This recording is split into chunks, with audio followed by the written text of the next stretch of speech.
Hi Playmates, it's me again, Zach from Dirty Sexy Words, and I'm going to chat to you some more about books and stories and so on, and in a bit I'm going to read you a little bit of a story to be going on with. Oh, don't know about you, but while I'm filming this it is extremely hot, so less slap today because it just slides off. Hopefully by the time the weekend comes around and you get to see this, the temperature will have settled itself down a little bit, or we'll all be a lot of wet fish on the floor, won't we? Anyway, this time going to talk a little bit about kink and relationships and open relationships. The two seem to go together. You quite often get kinky poly people and people who get into kink find out that they feel like they might want to explore opening a relationship. One thing that both kink and poly have in common, which is a really, really major thing, is that trying them will not fix a relationship that's already in trouble. It will make things worse, because if your relationship is in trouble, you need to either fix that or put a stop to it. Because some things you can fix, some things you can't. It doesn't necessarily mean one or both participants is a terrible human. Sometimes it means you just aren't suited. So if it isn't working, have a look at fixing it, or if you can't be bothered to fix it, say goodbye nicely as possible. However, sometimes if both participants in a straightforward, previously monogamous relationship want to think about opening things up, yeah, you can do that. It takes a lot of talk and negotiation, as does trying anything new, anything that involves making changes not only to your life but to someone else's life. You're going to need to do a lot of talking about it.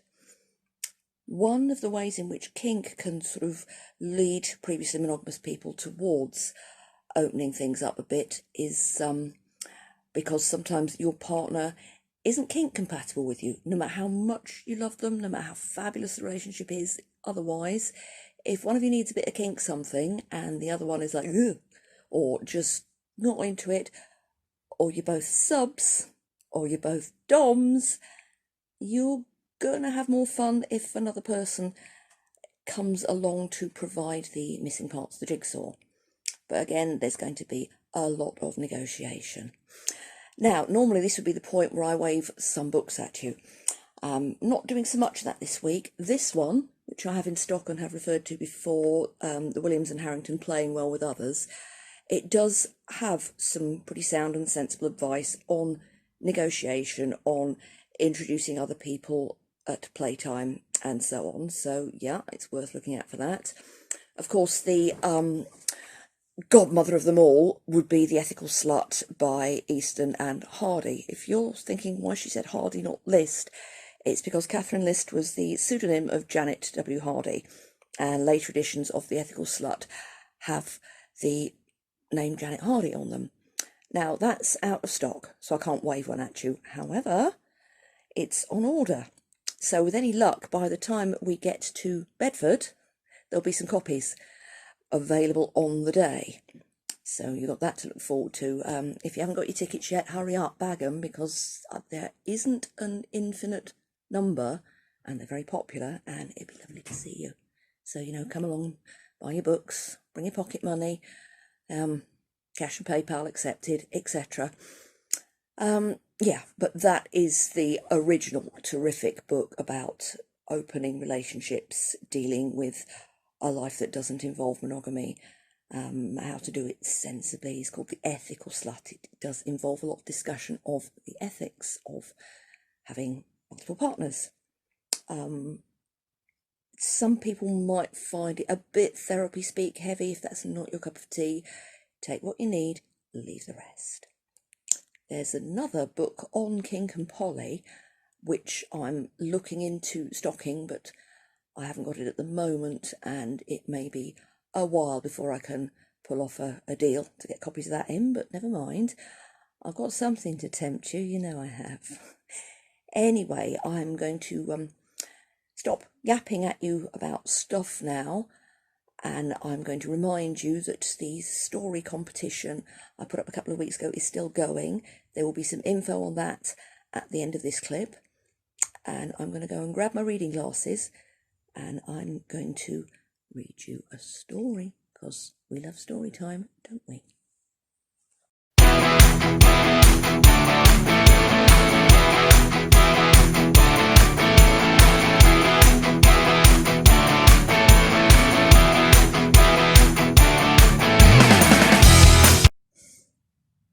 Okay, you ready for a naughty story?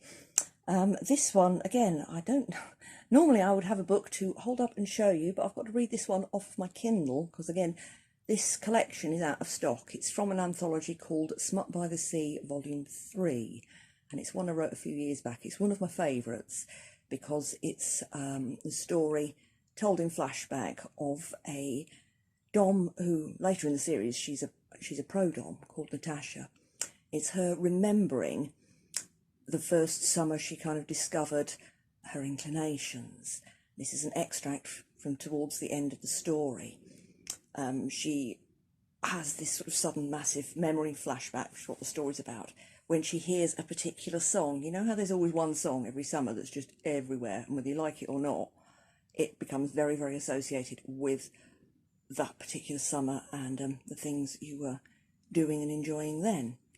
So anyway, this is a story about a song. The song in question doesn't exist. I made it up for the purposes of the story because, as many of you who write fiction will know, if you quote real song lyrics without permission, you will get into a world of hurt, and permission is expensive. So I just made up some bits of song lyrics for the story. The fictitious song in question is called Tell Me, and it's supposedly sung by a female pop star telling her lover, whom the song is addressed to, that she wants to know everything the lover has been up to. Tell me every naughty little thing you do. Tell me so that I can feel I'm there with you. So anyway, that's the theme of the song, and it worked into the story. I'm sweating like a monster. Hopefully this will get you all hot and bothered and all. Anyway, this part of the story is near the end. Natasha and the bloke she has a thing about, who's called Ollie, are on their last day in this seaside resort, and where they've both had summer jobs, and they've gone for a picnic, just the two of them, on the beach. Do you think you'll come back next year? Ollie asked. Natasha shook her head. Probably not. Don't know. How about you? Depends. He drained one of the little wine bottles and stuck the empty back in the carrier bag. I like this beach, anyway. Been here a few times. You never said. Have you been bringing women down here to have your wicked way with them? He jumped slightly, colour flaring in his cheeks, and Natasha gazed at him levelly. She was sure he hadn't been doing anything with any other girls. Wasn't entirely sure why she'd said the words, but she knew she wanted to challenge him, to push him somehow. Week after week, they'd worked together, slept in rooms only one floor apart, socialised intermittently along with the crowd, but this was the first time they'd been alone together for longer than a handful of minutes. I usually come down here by myself, Ollie said. Not yet. She says. He stopped himself, blushing deeper now, and Natasha felt her nipples tightening and heat starting to build between her legs. Your girlfriend, she murmured. Yes. You get it, don't you? There was no breeze at all, yet Natasha found her skin rippling into goosebumps. You get it, don't you? In her head, Candy Kiss Rose was singing those very words, a cocktail combining threat and promise. She wasn't sure she got it entirely, but she knew she wanted to. For a moment she felt uneasy and out of her depth, but she pushed those feelings away. This was Ollie in front of her, Ollie who was her friend, who admired her. who she knew she could trust. That people had different ways of conducting their relationships was something she did know a little of, from one or two books that had been quietly circulated among her friends the year before. But she'd never encountered anything like it in the flesh, until now. She made you promise, didn't she? Natasha said, speaking each thought aloud as it occurred. She said you could do what you liked as long as you tell her all about it when you get home. And you do like it, don't you? Telling her afterwards. I confess, he said. Confession time, we call it. Natasha had been sitting on a single low, flat rock, while he'd been sprawling on the edge of the mat. Now he sat up on his knees, running his tongue over his lower lip. He'd taken off his t-shirt before they'd even begun their descent to the cliff. He was barefoot, wearing nothing but black shorts. She found her gaze drawn to his groin, and though the shorts were loose-fitting, she could see the growing bulge of his erection. She makes you confess, Natasha repeated. She could tell. She was smiling in a way she'd rarely smiled at anyone before. You kneel at her feet and tell her what a bad, bad boy you've been. I tell her all my naughty thoughts, he said. I've been sending her letters. Sometimes I come down here to write them. Because you like to be alone when you tell her, don't you? He nodded just once. Natasha glanced out to sea, but there were no boats, no sign of anyone else being around. I sit on the rocks and write, but then, well, afterwards I go in the cave, Ollie said. Over the other side.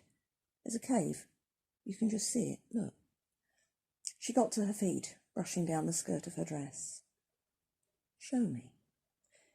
She almost bent to pick up the rug or the plastic bag that held the litter from the picnic, but she checked herself.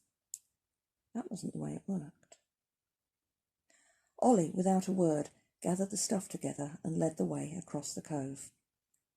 The cave wasn't that large, but it was high enough for them both to stand upright, and enough sunlight made its way past the rocks for them to see one another. Sometimes I pretend she's with me, Ollie said, very softly. Natasha could barely hear the words over the gentle swoosh of the waves outside. And sometimes I pretend. Tell me, Natasha said. Tell me every little thing you do. I think that's enough for you to be going on with until the next time. Like I said, remember I had a story competition running ending on September the 1st.